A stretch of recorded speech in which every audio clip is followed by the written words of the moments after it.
called hump curve out there, right? And African out-migration is very, very low. Rates, it's a big region, so there are lots of numbers, but the rates of out-migration are very small, though it's hard to measure them, right? And they're small because they're poor, and they're trapped in poverty. So if they really get their act together, and if the double-digit growth rate, if this is their century, then more people will migrate. The Saharan African century, let's hope, and they get double-digit growth rates, and everybody will assume, well, that will keep them at home. Wrong. It'll All right. more. I agree. There will be a flood of migrants leaving, and a bunch of them, I think an increasing number, are going to go to Latin America because things are going to stay bad in Up here. Latin America and Europe.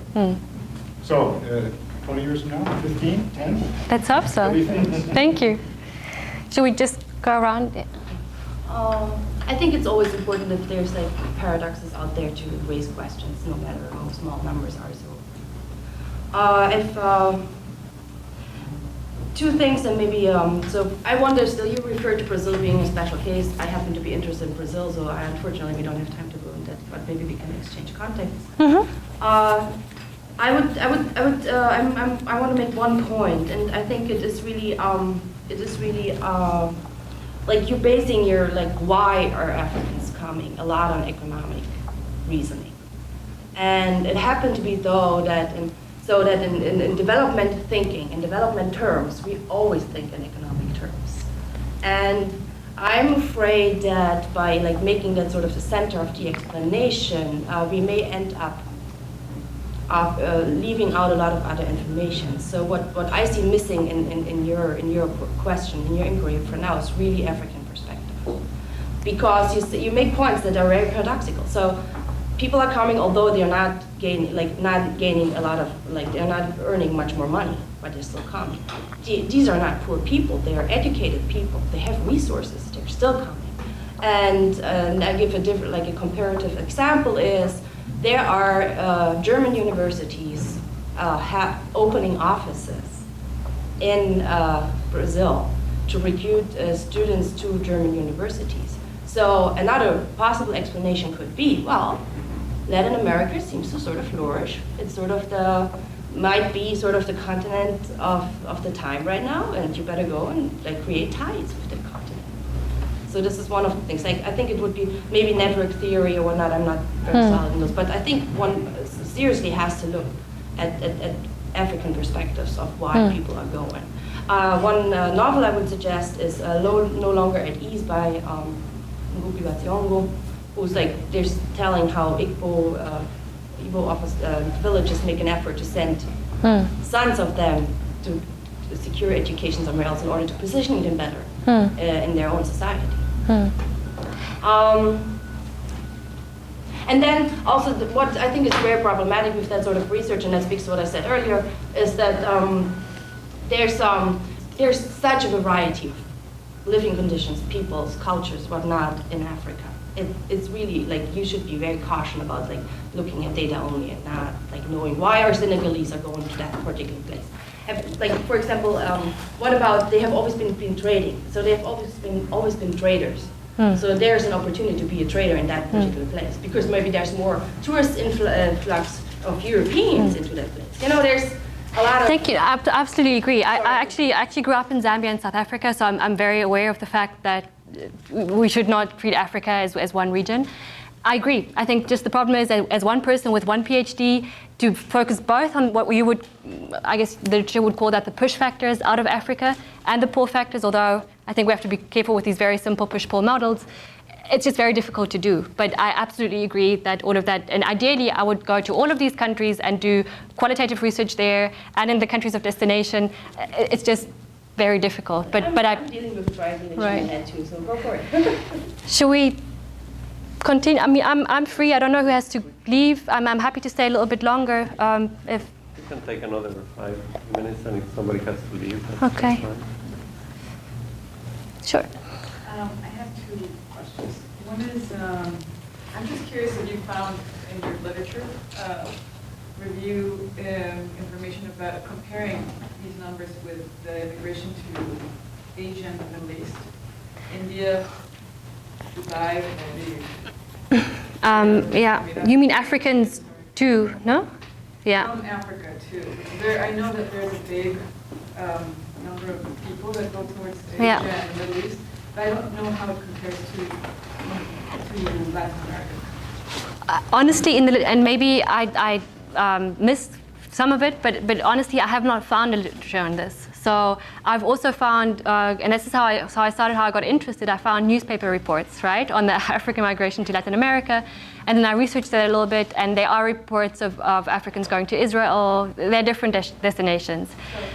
To South India. I'm not aware of a literature on this, and probably to compare numbers, but it's just it's probably the same thing. It's so difficult to know where to look for the numbers. But yeah, I think that's also happening, definitely.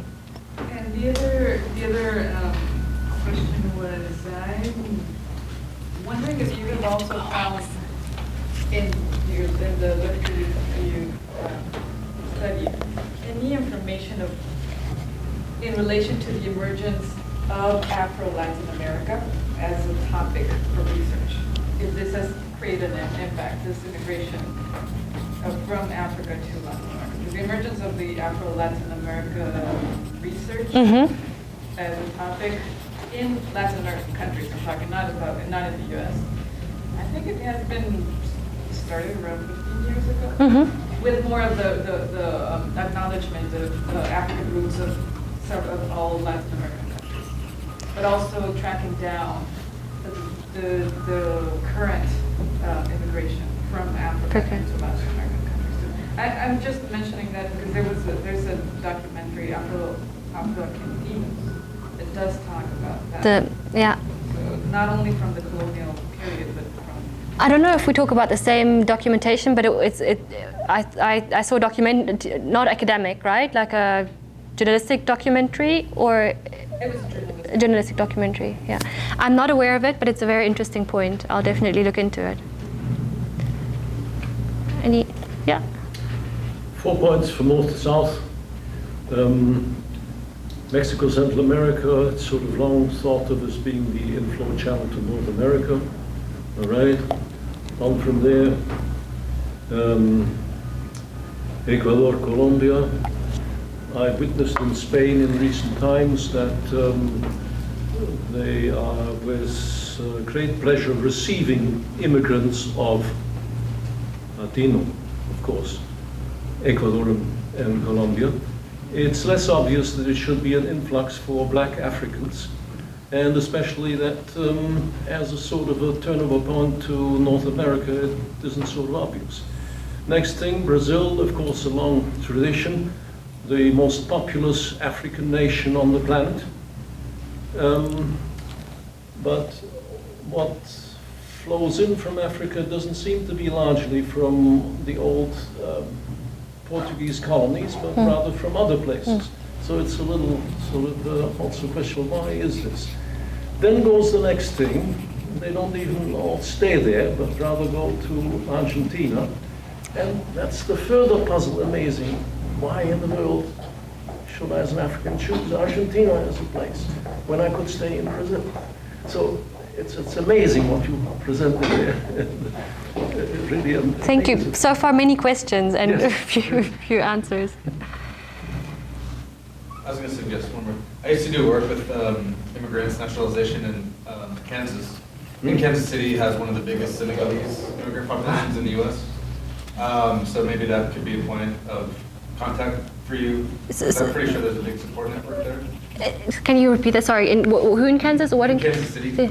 So I don't know personally know any contacts, but that could be a point where you could start to contact somebody here in the U.S. and maybe somebody could provide an opinion from outside the situation with a familiarity of the situation itself. Sure. Thank you.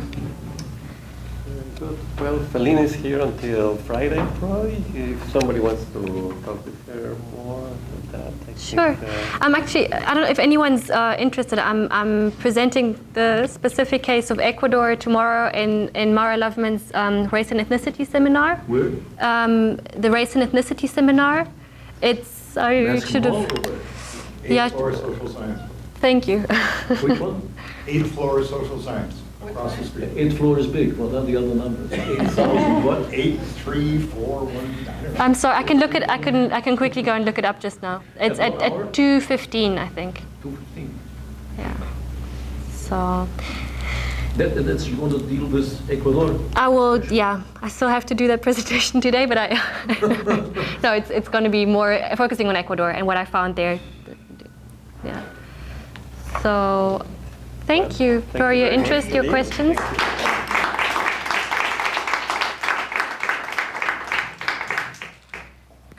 Okay. Bueno.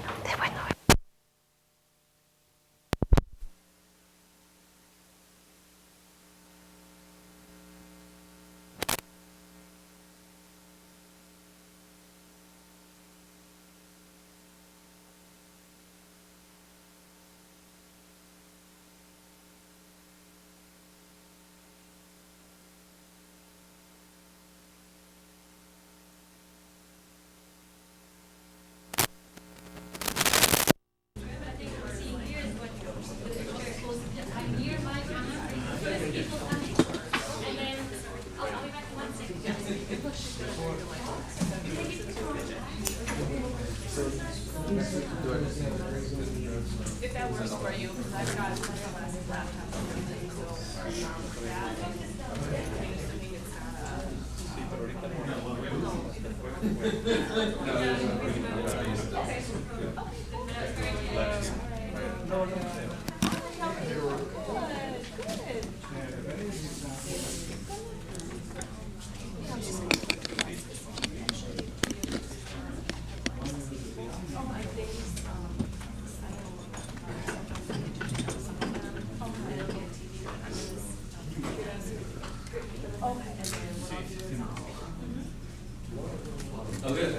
if you needed it sooner than my schedule, I could make you a copy.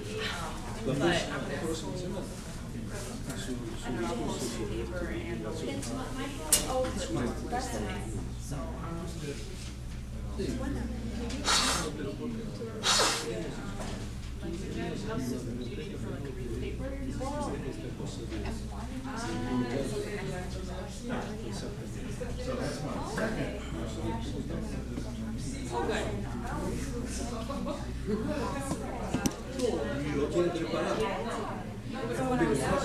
You're like,